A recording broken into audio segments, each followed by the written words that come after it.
essas barreiras de medo só vão se diluindo dentro de mim quando a minha fé é colocada, depositada e descansa definitivamente no amor de Deus.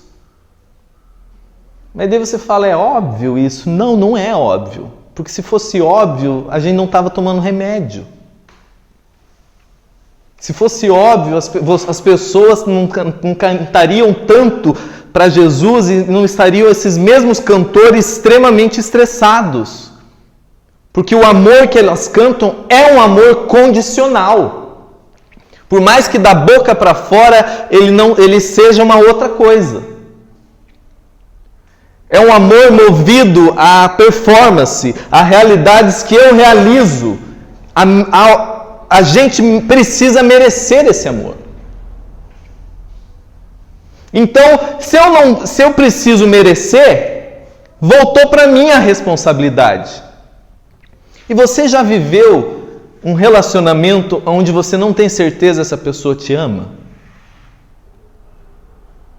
Porque os traumas que a gente carrega, as experiências que a gente viveu, as dores que a gente passou, o lar que a gente viveu, tudo isso potencializou aquele medo essencial que faz com que você diga da boca para fora que ama ou que você sabe que Deus te ama, mas dentro de você nunca descansa naquilo. Você sempre ainda precisa fazer por merecer. Então você sempre fica tenso e angustiado que você não pode errar. Você não pode... você tem que ser perfeito. Você tenta ser perfeito, por isso que você está estressado. Você tenta merecer, por isso que você cansa. Você tenta ser aceito, por isso que você fica tão agitado. E se você passou por experiências ruins, e eu passei, eu acho que muitos de nós todos passamos de momentos difíceis, fica muito mais difícil você crer num amor incondicional. Porque você sempre teve que fazer por merecer.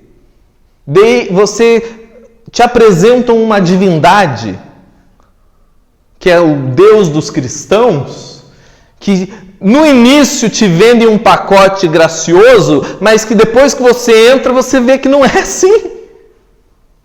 Porque até você dar um mergulho, você é amor de graça. Saiu do mergulho, você já tem que sair performando. Você sai do mergulho e se veste, querido, porque até a sua roupa te traz juízo. Você já vai no batismo. Já viram aqui Balneário Camboriú nos Gideões, gente? Misericórdia. É o batismo da breguice, é gente de terno no mar. E a pessoa, tem batismo, a pessoa já vai pro batismo performando. Como que descansa? E a gente ri da breguice, mas e quando você peca?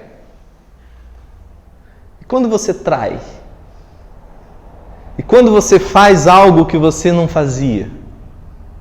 Quando você tem raiva, e quando você não está conseguindo perdoar, e quando você lida com aquelas imperfeições que se tornaram um vício em você, e a sensação de dignidade toma conta de você, e aquele temor gera 1 João fala, gera um tormento interior. Você ser perfeito é extremamente desgastante. Você performar de maneira perfeita, você realiza do lado de fora, mas do lado de dentro te gera um desgaste emocional que suga todas as suas energias.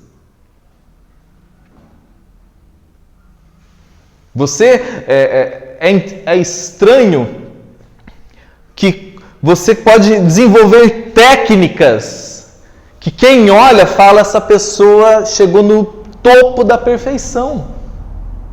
Mas dentro dela o desgaste que se desencadeou é porque ninguém suporta ter que ser perfeito o tempo todo.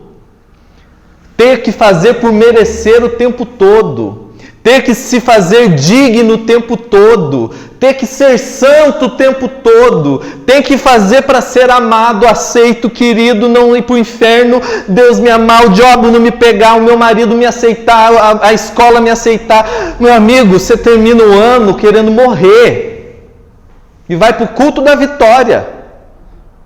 E ainda te dão mais uma quantidade de dinheiro que você tem que desembolsar para que o ano que vem seja melhor. Que lucidez que fica na sua mente?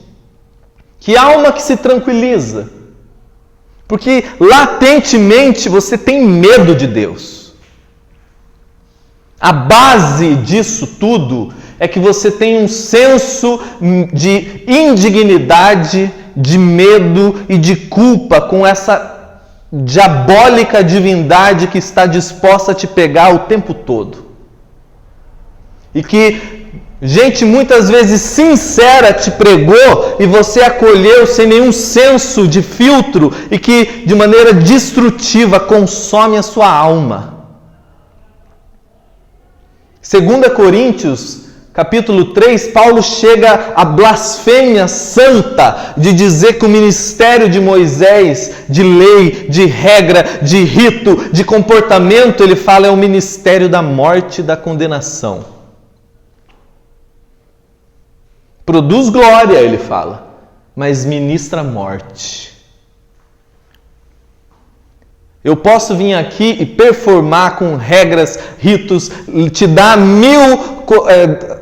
de maneira maravilhosa, com telão, com cânticos, e eu te dou regras. E que aparentemente, Paulo escrevendo aos Colossenses, ele fala assim, tem aparência de sabedoria, mas não tem poder nenhum contra o que está acontecendo dentro de você. E sem querer, na minha sinceridade, eu ministro sobre você morte, condenação, medo. E o Deus que é o responsável por isso se torna o último lugar que você busca ajuda quando você faz aquilo que Ele vai te condenar.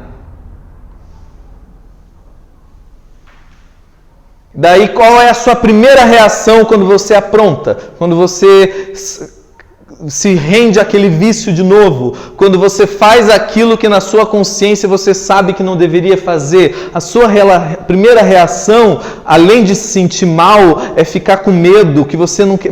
Pega um avião, os mais fervorosos têm medo, o avião faz uau, é hoje. Porque você... é uma expectativa de juízo. O medo pressupõe juízo, é o que João fala.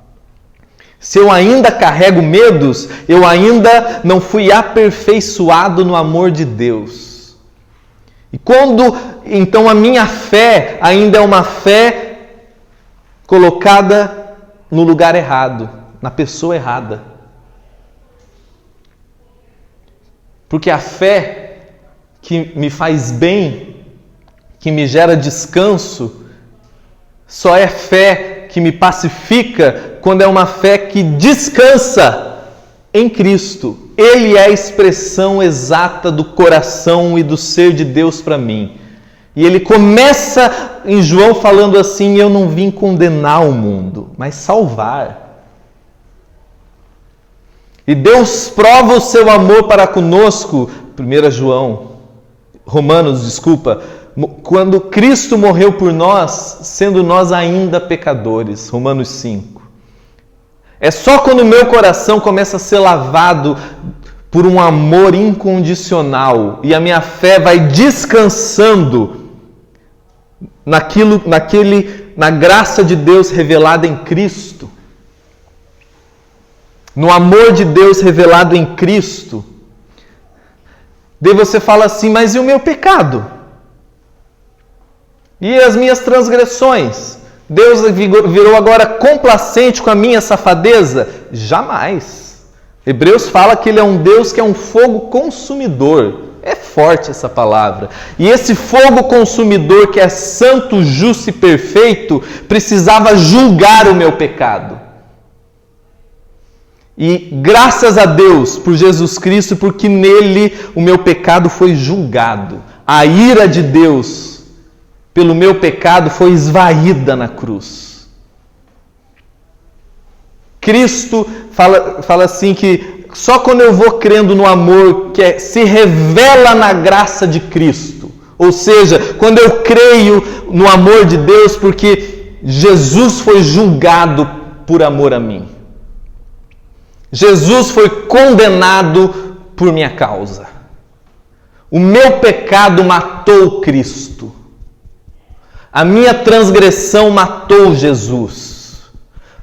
A minha safadeza, a minha vergonha, a minha culpa foi toda ela, e não somente a minha, mas de toda a humanidade, de uma vez e para sempre julgada em Cristo. Então, o meu pecado que me separa de Deus, que condiciona qualquer coisa, de uma vez e para sempre foi julgado, condenado, aniquilado na cruz para sempre. Por isso que hoje a palavra que Paulo fala é redimido. Sabe o que significa redenção? É comprar para si. Então, o safado do Douglas foi comprado. E o preço foi uma morte de cruz. Então hoje, nada do que eu faça faça com que Deus aumente o seu amor por mim. Porque é um amor imerecido, eu não mereço. Eu preciso reconhecer, para que vida comece a se expandir em mim, que eu definitivamente, por mim mesmo, pela minha performance, por mais linda que aparentemente ela seja, dentro de mim tem um desvio essencial, que no final eu faço errado. No final, eu coloco os pés pelas mãos. E só quando eu vou, e daí eu falo, mas apesar disso, Deus escolheu me amar por graça e me derramar graça sobre mim, aonde nada do que você faça de errado, contrário, qualquer coisa que você faça ou deixe de fazer, não altera mais isso, porque tudo que você faz ou deixa de fazer, a sua essência transgressora foi julgada. E hoje, eu deixei de ser aos olhos de Deus um safado pervertido. Sobre mim foi derramada uma abundância de graça, que hoje eu sou amado de maneira imerecida e de maneira absurda. E eu não entro mais em juízo. E quanto mais eu vou acolhendo esse absurdo, esse escândalo, para o ouvido religioso, esse absurdo para a filosofia mais pensante, quanto mais isso vai sendo acolhido em mim, o medo vai sendo dissipado de dentro de mim. Porque eu não brigo contra o medo, eu acolho o amor de Deus em fé, e é o amor de Deus em fé em mim que expulsa o medo de dentro de mim.